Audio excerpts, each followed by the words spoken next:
आप सभी का बहुत बहुत स्वागत है एक बार फिर से मेरे चैनल कन्वेंशनल साइंस में। आज हमने जूलॉजी का एक चैप्टर लिया है। हमने अपनी लास्ट वीडियोस में केमिस्ट्री के 2 चैप्टर्स पढ़ाए थे, hard and soft acid and bases and spectroscopy. उसके पहले मैंने फर्मेंटेशन टेक्नोलॉजी के बहुत सारे आपको टॉपिक्स कवर किए थे। आज हम करने वाले हैं इकोलॉजी और अप्लाइड जूलॉजी का जो यूनिट है, उसकी एक पहली चैप्टर है इकोलॉजी, जो सबसे एक तरह से इंट्रोडक्शन चैप्टर आप बोल सकते हो। तो सबसे पहले तो इकोलॉजी क्या होता है।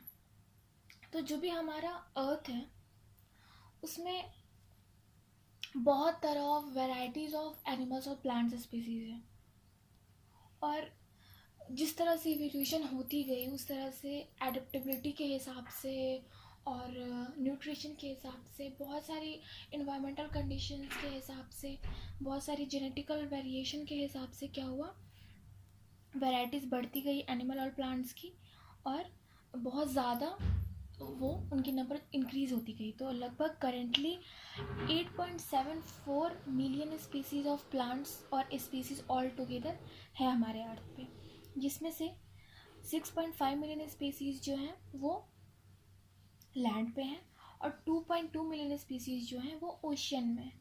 उसके अलावा 10,000 स्पीसीज़ एवरी ईयर जो है रिकवर होते हैं, डिस्कवर्ड होते हैं, है ना।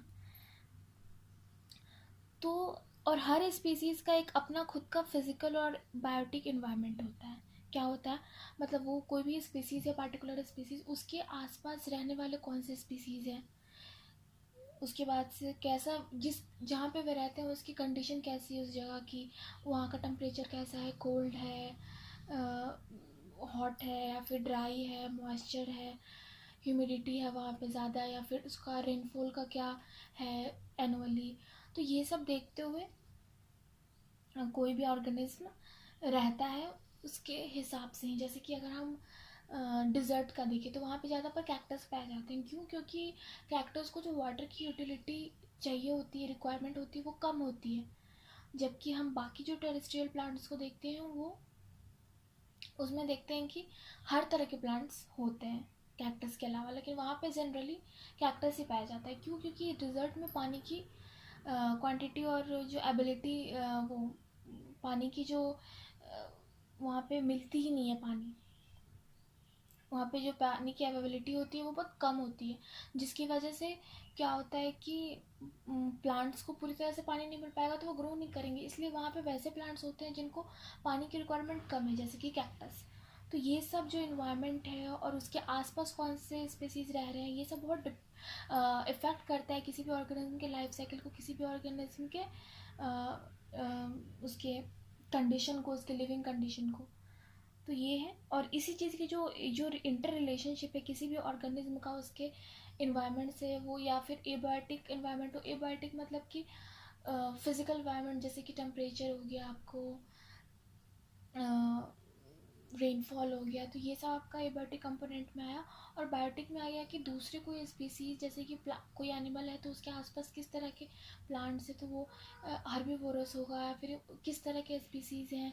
तो ये सब बहुत डिपेंड करता है, बहुत इफ़ेक्ट करता है किसी भी ऑर्गेनिज्म के लाइफ साइकिल को। तो इस जो इंटर रिलेशनशिप है किसी भी ऑर्गेनिज्म का उसके इन्वायरमेंट से, उसको हम इकोलॉजी बोलते हैं। आई होप आप ये समझ गए होंगे।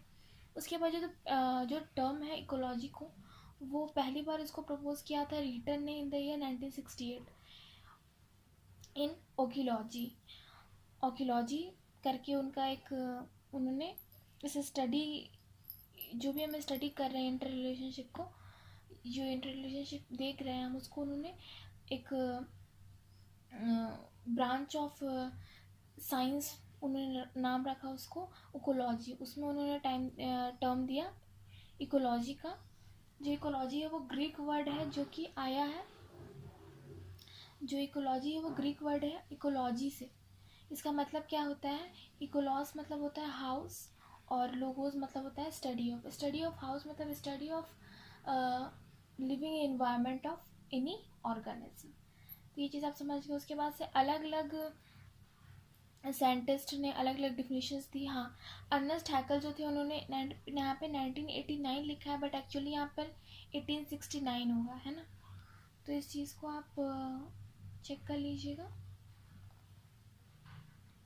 1869 ये अर्नेस्ट हैकेल ने क्या किया था, इन्होंने पहली बार इकोलॉजी को डिफाइन किया था कि इकोलॉजी होती क्या है। इन्होंने डिफिनीशन दी थी कि according to him the inter relationship of any organism with its entire organic और inorganic environment is called zoology, नहीं इज कॉल्ड इकोलॉजी। थोड़ी सी मिसप्रिंटिंग है इस बुक में। उसके बाद से अलग अलग साइंटिस्ट आए उसके बाद, जैसे कि क्लीमेंट्स आए, उन्होंने अलग डिफिनीशन दी कि साइंस ऑफ कम्युनिटी को हम बोलते हैं इकोलॉजी। फिर चार्ल्स एल्टन आए, उन्होंने बोला कि साइंस ऑफ नेचुरल हिस्ट्री को हम बोलते हैं। उसके बाद से टेलर आया, उन्होंने बोला कि science of all the relationship और of all organism to all their environment को हम बोलते हैं। ओडम ने बोला कि study and function structure and functions of nature को हम इकोलॉजी बोलते हैं।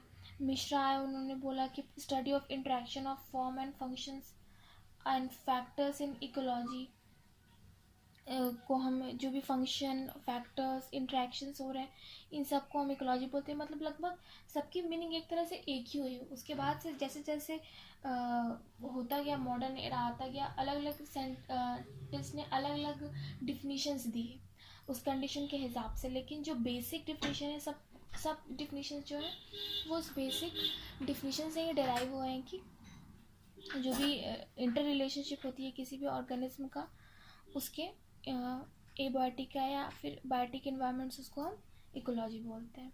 तो ये चीज़ तो हो गई। उसके बाद से भाई अलग अलग साइंटिस्ट ने अलग अलग डिफिनीशन दी। उसमें एक क्रेप भी थी, उन्होंने क्या बोला, the scientific study of all those environmental interactions that control the distribution, abundance, reproduction and development of animals, इसको हम इकोलॉजी बोलते हैं। तो ये सब आप देख रहे हो कि जितने भी डिफिनीशंस जितने भी साइंटिस्ट ने दिए हैं, वो सबका जो बेसिक मीनिंग है वो एक ही है कि हाँ, किसी भी ऑर्गेनिज्म का उसके इन्वायरमेंट से इंटर रिलेशनशिप जो होता है उसको हम इकोलॉजी बोलते हैं। और उसी डिफिनीशन को उन्होंने मॉडिफाई करके अपने अपने डिफिनीशन दिए हैं। फिर जो हमारा नेक्स्ट टॉपिक है वो है history of ecology.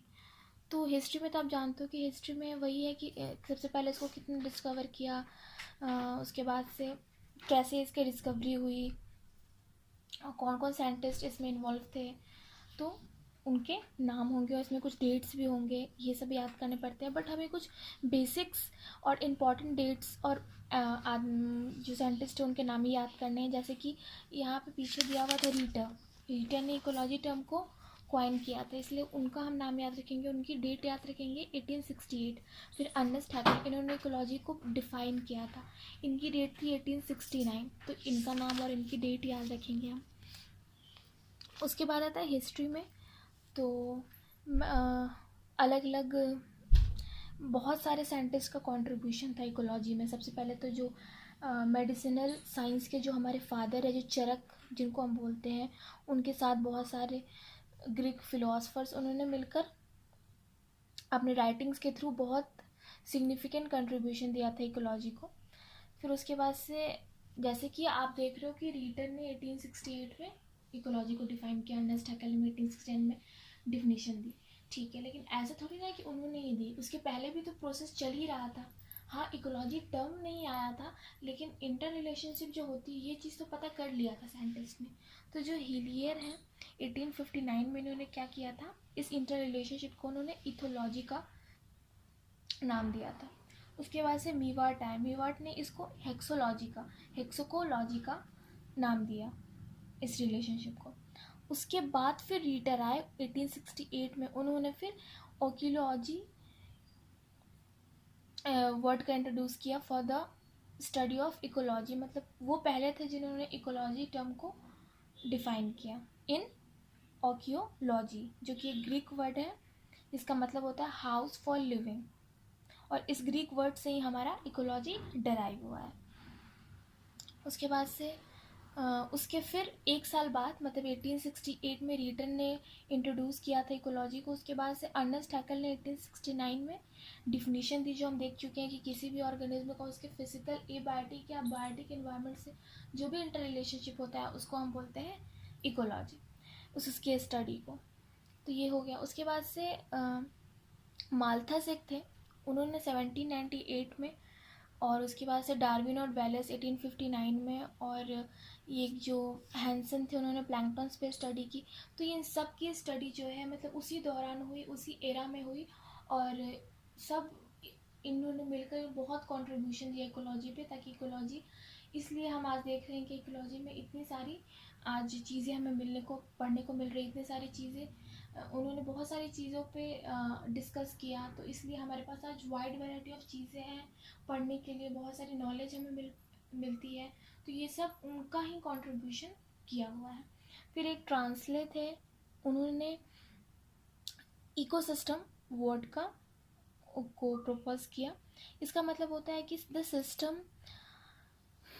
System formed by the combined integration of biotic community and their abiotic component को हम इकोसिस्टम बोलते हैं। कि मतलब कोई भी बायोटिक कम्युनिटी है, बायोटिक कम्युनिटी मतलब ग्रुप ऑफ इंडिविजुअल्स, स्पीसीज है, ग्रुप ऑफ स्पीसीज, उनकी क्या और उनके साथ जो भी वहाँ पे एबायोटिक कंपोनेंट्स है, प्लांट की स्पीसीज है, एनिमल्स है, ठीक है, एक जगह पे है। उसके बाद उनके आसपास जितने भी किस तरह की कंडीशन है, वहाँ पे हिली एरिया है, कैसा एरिया है, वहाँ पे ह्यूमिडिटी है कि नहीं है, तो ये पूरा सिस्टम बन जाता है। और इस पूरे सिस्टम को हम बोलते हैं जॉइंटली, मतलब एबायोटिक और बायोटिक कंपोनेंट की एक पूरी सिस्टम बन जाती है, और इसको हम बोलते हैं इकोसिस्टम। ठीक है, तो किसने इकोसिस्टम भी बहुत इंपॉर्टेंट है। तो इसको किसने डिस्कवर किया था? तो इसको किया था ट्रांसले ने।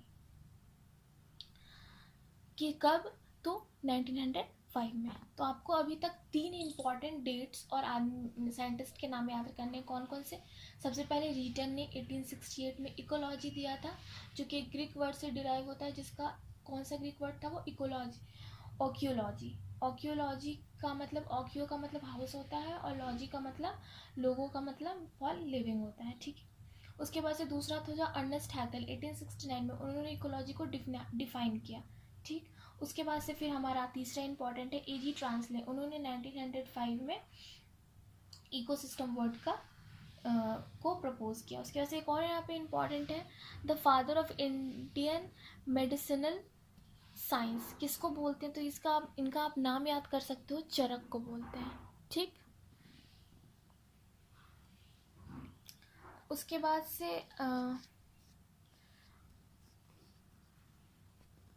से इस जब भी एजी ट्रांसले ने दिया था, उसी एरा में, उसी 1900 में ही बाकी बहुत सारे साइंटिस्ट ने भी अपनी कंट्रीब्यूशन दी, जैसे कि ओडम, गोले, हैसलर, लिंडमैन, पार्कर, क्रेब्स, प्रोफेसर आर्मिस्टर, इन सब की जो बहुत सारी कंट्रीब्यूशन थी इकोलॉजी के लिए। जो बैरेट थे, उन्होंने 1978 में एक नया नाम दिया, एक नो सिस्टम करके। नो सिस्टम क्या था? कि तो integrated study of biotic, physical and social, economic, cultural effects on ecosystem is called no system. कि इकोसिस्टम है जो मतलब बायोटिक और एबायोटिक कंपोनेंट को हम आप जब एक साथ कलेक्टिवली जो सिस्टम बन रहा है उनको, उसको हम इकोसिस्टम बोल रहे हैं। तो जो इकोसिस्टम पे किसी दूसरे इकोसिस्टम में, फिर किसी दूसरे लिविंग बायोटिक कंपोनेंट का क्या इफेक्ट पड़ रहा है, फिजिकल जैसे कि टेम्परेचर, रेनफॉल, इसका क्या इफेक्ट पड़ रहा है किसी भी इकोसिस्टम पे, सोशल और इकोनॉमिक वजह से क्या इफेक्ट पड़ रहा है, तो ये सब जो हम देखते हैं, जो ये सब की जो स्टडी है वो हम नो सिस्टम में देखते हैं। उसके बाद से जो नेक्स्ट टॉपिक हमारा आता है वो आता है सब डिवीज़न ऑफ इकोलॉजी। ठीक, सब डिवीज़न ऑफ इकोलॉजी में आपको है कि जो ब्रॉड डिवीज़न है, मतलब ब्रॉडली आप देखिए कि सबसे जो मेन डिवीज़न है वो है प्लांट इकोलॉजी और एनिमल इकोलॉजी। अब प्लांट इकोलॉजी में हम किसी भी पार्टिकुलर प्लांट स्पीसीज़ का इंट्रैक्शन देखते हैं उसके इन्वायरमेंट से। वो बायोटिक का इन्वायरमेंट भी हो सकता है और एबायोटिक इन्वायरमेंट भी हो सकता है।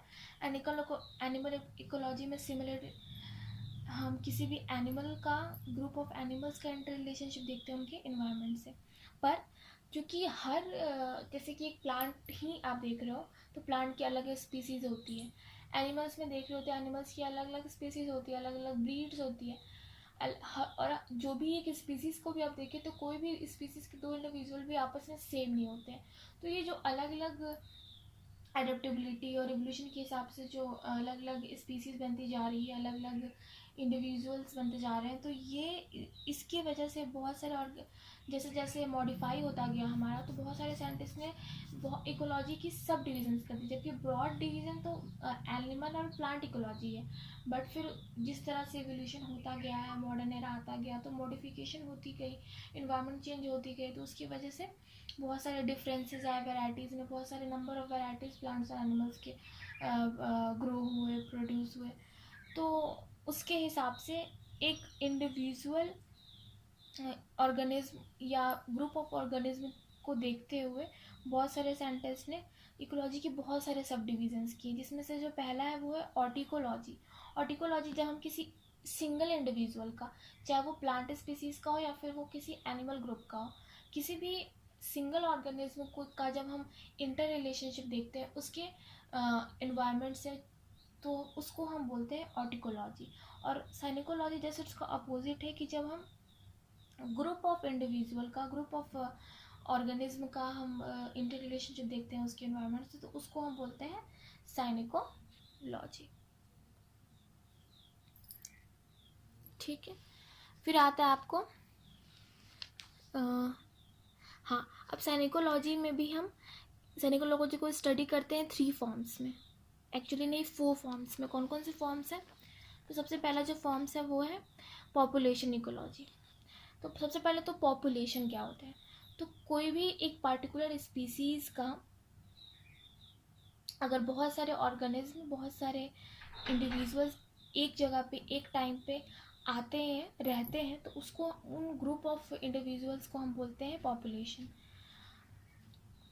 And the ecological study of population, और जब हम पॉपुलेशन की इकोलॉजिकल स्टडी मतलब पॉपुलेशन का हम देखते हैं कि उसका किस तरह से इंट्रैक्शन हो रहा है उसके इन्वायरमेंट से, तो मतलब जो भी फिज़िकल एबायोटिक और बायोटिक कंपोनेंट्स हैं वो क्या इफ़ेक्ट डाल रहे हैं किसी भी पॉपुलेशन पे, तो उसकी स्टडी को हम बोलते हैं पॉपुलेशन इकोलॉजी।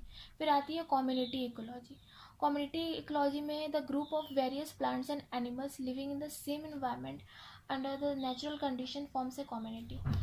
अब कम्युनिटी में क्या होता है कि बहुत सारे प्लांट्स, मतलब अलग अलग स्पीसीज़ के, अलग अलग एनिमल्स के बहुत सारे स्पीसीज़ हो गए, प्लांट्स के बहुत सारे स्पीसीज़ हो गए, और ये अगर ये सब एक साथ एक जगह पे ही रह रहे हैं तो उसको हम बोलते हैं कम्युनिटी।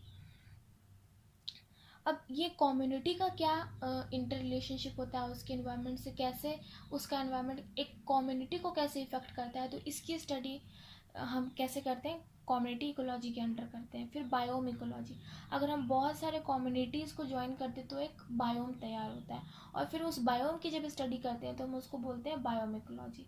इकोसिस्टम इकोलॉजी, इकोसिस्टम क्या होता है आप जानते हो कि एक जो सिस्टम बढ़ता है बायोटिक कम्युनिटी का, मतलब किसी भी बायोटिक कम्युनिटी के मतलब लिविंग ऑर्गेनिजम्स का, प्लांट्स और एनिमल्स एक जगह पे बहुत सारे हैं, बहुत सारी कम्युनिटीज़ हैं, प्लांट स्पीसीज के बहुत सारे वैरायटीज़ हैं एक जगह पे, और कोई कंडीशन आ रही है जैसे कि ह्यूमिडिटी बहुत है, कोल्ड बहुत है, ड्राइनेस बहुत है, तो उसका क्या इफ़ेक्ट पड़ रहा है उस इकोसिस्टम में, वो जो सिस्टम बना हुआ है ऑर्गेनिज्म का और उनके जो भी उनके फिजिकल फैक्टर्स हैं, तो उस इकोसिस्टम पे क्या इफ़ेक्ट पड़ता है उसकी स्टडी हम करते हैं इकोसिस्टम इकोलॉजी में।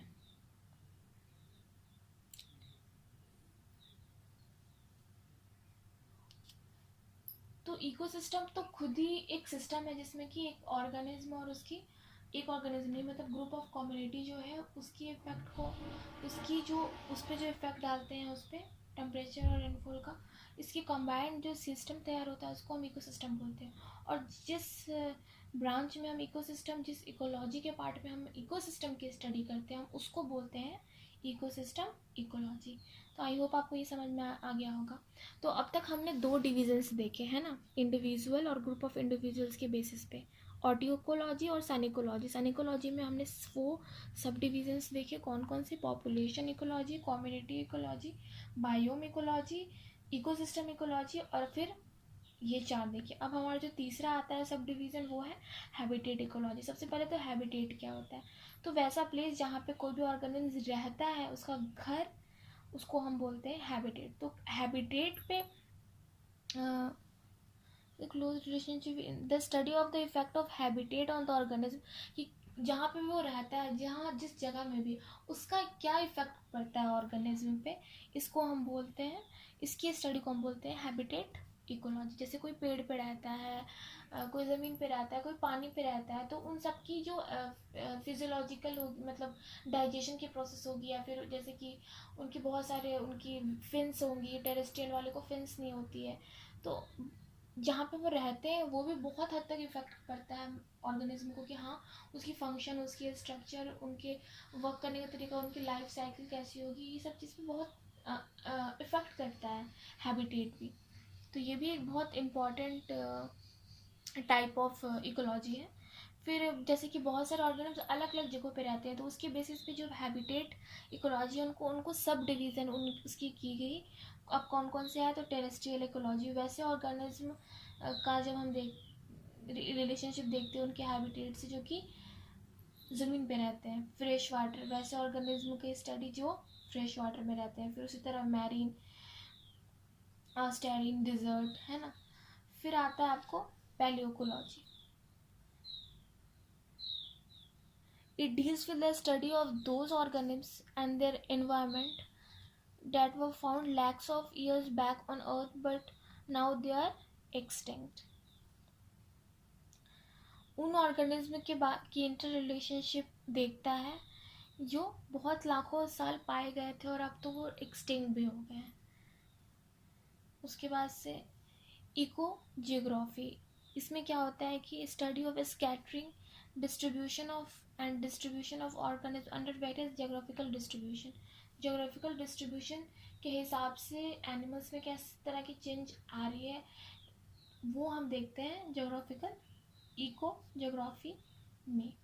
उसके बाद से कंजर्वेशन इकोलॉजी। कंजर्वेशन इकोलॉजी में हम देखते हैं कि conserved uses of natural resources, की नेचुरल रिसोर्स को हम किस तरह से कंजर्वेशन करते हैं, क्या कंजर्व्ड यूज़ हम करते हैं, वो हम देखते हैं कंजर्वेशन इकोलॉजी में। प्रोडक्शन इकोलॉजी, इसमें हम देखते हैं कि स्टडी करते हैं किसकी actual production of various ecosystem, कि कैसे इकोसिस्टम प्रोड्यूस होता है, वो हम देखते हैं इसमें। और फिर हम किस तरह से प्रोडक्शन को और इंक्रीज़ कर सकते हैं, ये सब जो टेक्निक्स है ये सब हम पढ़ते हैं प्रोडक्शन इकोलॉजी में। फिर साइटोकोलॉजी में हम पढ़ते हैं कि इन्वायरमेंट का क्या इफेक्ट पड़ा है किसी भी ऑर्गेनिज्म के सेलुलर स्ट्रक्चर पे, क्योंकि सेल से फिर टिश्यू बना, टिश्यू से ऑर्गन बना, ऑर्गन से ऑर्गन सिस्टम बना। तो इन सब जो भी हमारे इंटरनल बॉडी के जो सब स्ट्रक्चर है, सेल टिश्यूज है, इनका क्या असर पड़ता है, इन पर क्या असर पड़ता है किसी भी बाहरी जो भी इन्वायरमेंट है उसकी वजह से इन पर क्या इफेक्ट पड़ता है, वो हम साइटोकोलॉजी में पढ़ेंगे।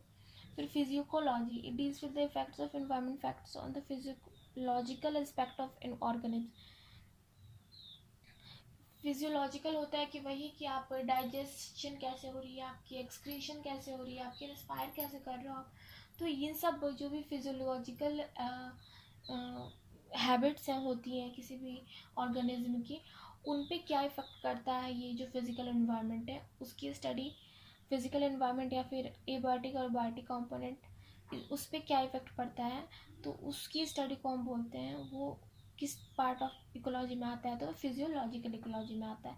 फिर आता है आपको स्पेस इकोलॉजी। चूँकि अब स्पेस इकोलॉजी क्या होता है, डेवलपमेंट ऑफ पार्शियल और completely regenerating ecosystem for supporting human life. ये हमेशा नहीं रहता है, स्पेस इकोलॉजी बस कुछ टाइम के लिए आता है। जैसे कि आप ऐसे टेरेस्ट्रियल में रहने के आप आदी हो, ठीक है, और फिर आप किसी हिली एरियाज में जा रहे हो, तो आपको वहाँ पे एडेप्टेबिलिटी में थोड़ी सी प्रॉब्लम होगी, क्योंकि आप वहाँ पे रहते नहीं हो, तो आपको ऑक्सीजन की कमी होगी, आपको तो उस टाइम पे कुछ टाइम के लिए हमारी जो भी हमारा फिजियोलॉजिकल है और जो भी हमारी बॉडी है वो उस तरह से फंक्शन करती है जिस तरह से वो नॉर्मली नहीं करती है।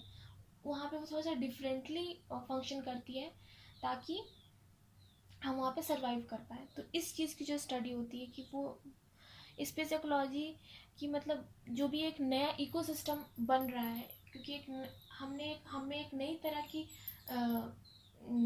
हैबिट्स पैदा हो रही है, नई तरह की फिजियोलॉजिकल की हो रही है, हम जल्दी जल्दी सांस लेने लग रहे हैं, हम ये सब कर रहे हैं, तो उसकी वजह से जो चेंजेस आ रहे हैं तो उसको हम बोलते हैं, जो एक नया इकोसिस्टम बनने की वजह से या फिर एक पुराने इकोसिस्टम से नए इकोसिस्टम में जब हम जा रहे हैं, स्टेप कर रहे हैं, तो उस टाइम पे जो इफेक्ट पड़ रहा है तो उसको हम बोलते हैं स्पेस इकोलॉजी में। जैसे कि यहाँ पे एग्जांपल दिया कि हम जैसे कि फ़्लाइट पे हमें आदत नहीं है, लेकिन हम प्रोलॉन्ग पीरियड के लिए अगर फ्लाइट पे रखेंगे तो हमें उल्टी उल्टी से आने लगती है, क्योंकि हमें आदत है कि हम नॉर्मली ज़मीन पे रहे और ऐसे हम उड़ रहे हैं हवा में, है ना। तो उस टाइम पे भी हमारा बॉडी खुद को एडजस्ट कर लेता है कि हाँ कुछ टाइम के लिए, कि ताकि हम एक अपने आप को उस कंडीशन में अडेप्ट कर पाए। तो वो जो चेंजेस आती है, वो जो वहाँ उस इन्वायरमेंट की वजह से हम पे जो इफेक्ट पड़ता है, उसकी स्टडी को हम बोलते हैं स्पेस इकोलॉजी। तो आई होप आपको ये भी समझ में आ गया होगा। उसके बाद से human ecology. The branch of ecology deals with the man's effect on the biosphere and implication of this effects on man. कि हमने देख रहा है कि ह्यूमंस जो है अपने फ़ायदे के लिए बहुत सारे प्लांट्स को या इसको एनिमल्स के स्किन के लिए उनको मार देते हैं। ये तो एनिमल्स पे क्या इफ़ेक्ट पड़ रहा है ह्यूमन के वजह से, मतलब एनिमल्स और प्लांट्स पे, और इन दोनों के हट जाने से और मर जाने से क्या इफ़ेक्ट पड़ रहा है ह्यूमन पे, उसकी लाइफ पे। तो इसकी स्टडी जो होती है वो हम ह्यूमन इकोलॉजी में पढ़ते हैं। फिर आता है मॉडर्न कॉन्सेप्ट ऑफ इकोलॉजी। तो जैसे जैसे इकोलॉजी का तो आप समझ गए सिंपल डिफिनेशन, ठीक है। अब जैसे जैसे हमारा वो मॉडिफिकेशन होता गया, जैसे जैसे हम आगे बढ़ते गए, तो जो मॉडर्न इकोलॉजी है वो सिर्फ ऑर्गेनिज्म, पॉपुलेशन या कम्युनिटी तक ही सीमित नहीं है। वो ऑर्गेनिज्म के सबसे छोटे पार्ट जैसे कि जीन्स और सेल्स हो गया, तो इन सब का क्या इफेक्ट, इन सब पे क्या इफेक्ट पड़ता है इन्वायरमेंट से, तो इसकी भी स्टडी हम करते हैं मॉडर्न इकोलॉजी में। और ये एक पूरा modern ecology is seen in the form of different levels of organisation. This different levels of organisation organise biological spectrum है। बायोलॉजिकल स्पेक्ट्रम क्या है, तो यहाँ पे बायोलॉजिकल स्पेक्ट्रम दिखाया गया है। Genes, cells, organs, organism, population, community. तो ये सब आपके हो गए बायोटिक कंपोनेंट्स। एबायोटिक कंपोनेंट्स में वही जो भी बाहर की एनर्जी है, रेनफॉल है, टेम्परेचर है, हीट है, मैटर है, तो इन सब का क्या, जो भी हमारे एबायोटिक कंपोनेंट्स है तो इनका क्या इफेक्ट पड़ रहा है। जीन्स पे अगर पड़ रहा है इफेक्ट तो उसको हम जेनेटिक सिस्टम बोलेंगे। सेल्स पे क्या इफेक्ट पड़ रहा है बाहर के इन्वायरमेंट का, तो हम उसकी स्टडी को सेल सिस्टम्स बोलेंगे। उसी तरह organ system, organism system, population system, ecosystem. जब किसी कम्युनिटी पे क्या इफेक्ट पड़ता है एबायोटिक कंपोनेंट से, तो उसको हम बोलते हैं एबायोटिक। तो ये जो पूरा आप देख रहे हो ग्राफ, ये मतलब जो यहाँ पे हुई है डायग्राम बनाया गया, इसको हम बोलते हैं बायोलॉजिकल स्पेक्ट्रम।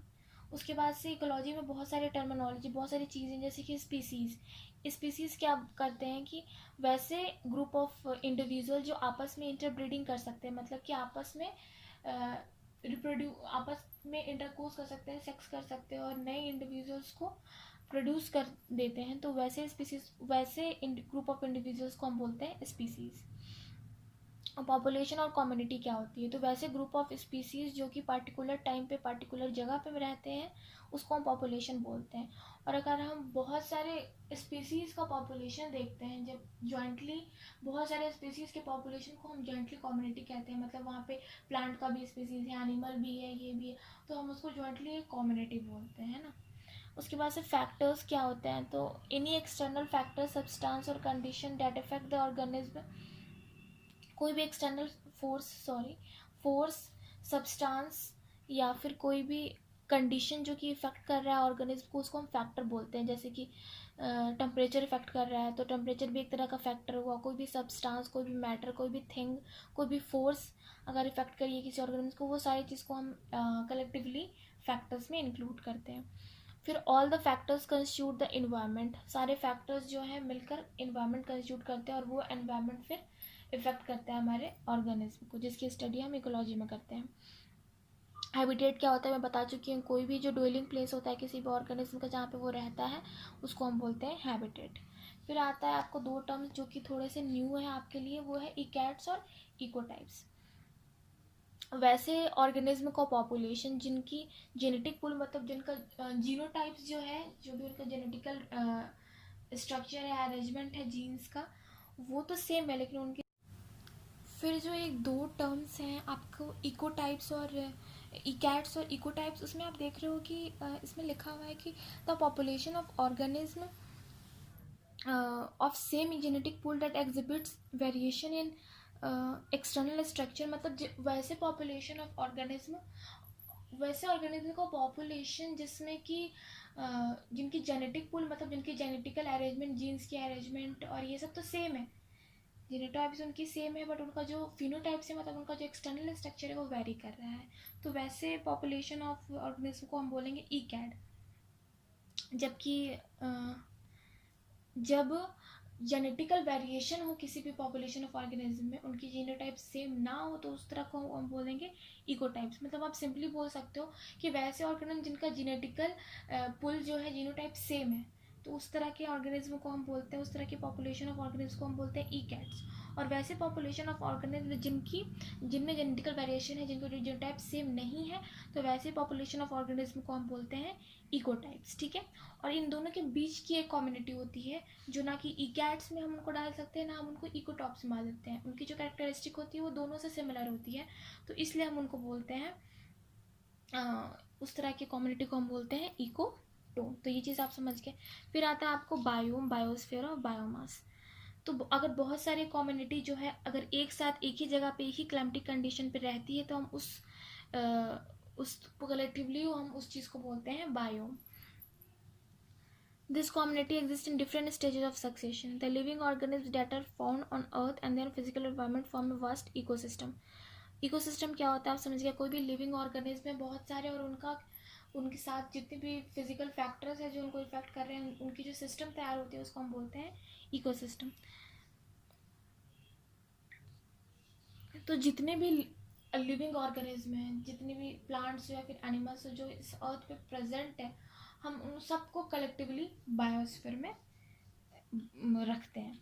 उसके बाद से बायोस्फीयर उनको हम एक टर्म देते हैं। उसके बाद से आता है बायोमास, कि किसी भी गिवन पॉइंट ऑफ टाइम पे या फिर एक प्लेस पे उस टाइम पे कितना लिविंग मैटर प्रेजेंट है उस पॉपुलेशन में, तो उसको हम बोलते हैं बायो स्टैंडिंग क्रॉप बोलते हैं उसको। ये एक इम्पॉर्टेंट डिफिनीशन है। उसके बाद से इसको हम स्टैंडिंग क्रॉप को हम वेट के टर्म में या फिर मास के टर्म में भी, मास पर यूनिट एरिया या फिर weight of organism per unit area में भी डिफाइन करते हैं। और जब हम इसको मास के बेसिस पे डिफाइन करते हैं तो हम उसको बायोमास कहते हैं। ठीक। उसके बाद आता है biochemical cycles. The chemical elements along with all the basic elements of the protoplasm circulate in the biosphere from environment to organism and back to the environment through the some special cyclic pathways is called biochemical cycles. Biochemical cycles होते हैं कि जो भी chemical elements या फिर जो भी वैसे एलिमेंट्स हमारे एक नॉन एसेंशियल और एसेंशियल होता है, हमने पढ़ा होगा माइक्रो न्यूट्रिएंट्स में, तो हमें कुछ न्यूट्रिएंट्स हमें अपने न्यूट्रिएंट के रिक्वायरमेंट के लिए कुछ एलिमेंट्स भी चाहिए होते हैं। कुछ तो हमारे बॉडी में रहते हैं, कुछ हम फूड से लेते हैं और कुछ हमें एनवायरनमेंट से लेना पड़ता है। तो वो फिर आप देख रहे हो यहाँ पे लिखा हुआ है एक टर्म बायो जियो केमिकल साइकिल्स।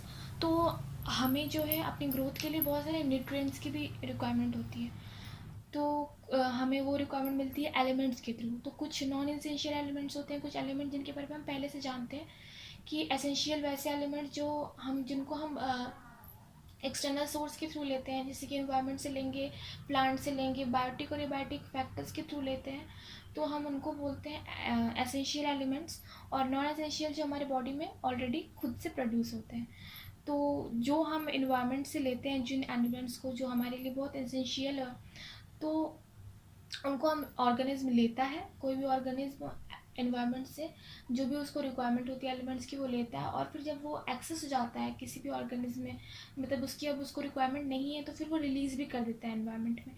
तो ये जो अपटेकिंग होता है एनवायरनमेंट से एलिमेंट्स का ऑर्गेनिज्म के थ्रू, और फिर जब वो रिलीज़ करता है वापस से एलिमेंट्स को इन्वायरमेंट में ही, तो ये जो पूरी साइकिल बनती है इसको हम बोलते हैं बायोजियोकेमिकल साइकिल्स। फिर आता है आपको इकोलॉजिकल नीचे।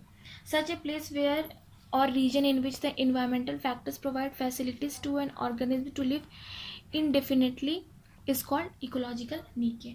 वैसा प्लेस, वैसा रीजन जहाँ पे इन्वायरमेंटल फैक्टर फैसिलिटी प्रोवाइड करते हैं, मतलब वहाँ पे जो इन्वायरमेंटल फैक्टर है वो फेवर करते हैं किसी भी ऑर्गेनिज्म के रहने के लिए, तो उस जगह को हम बोलते हैं इकोलॉजिकल नीचे।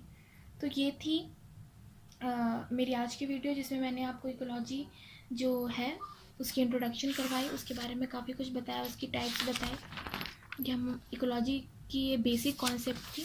जो भी हमने, जो हमारी यूनिट है इकोलॉजी एंड अप्लाइड जियोलॉजी, उसमें ये जो हमने जो अभी चैप्टर पढ़ी है वो एक इंट्रोडक्शन के तहत आप मान सकते हो। उसके बाद जो सेकंड चैप्टर है वो है इन्वायरमेंटल फैक्टर्स। तो इसके बारे में फिर हम अगले वीडियो में पढ़ेंगे। अगर आपको मेरी इस वीडियो से कोई भी डाउट है तो आप कमेंट बॉक्स में पूछ सकते हो। And thank you so much for watching my video so patiently, and if you found it useful then please like, share and subscribe. Thank you for supporting me.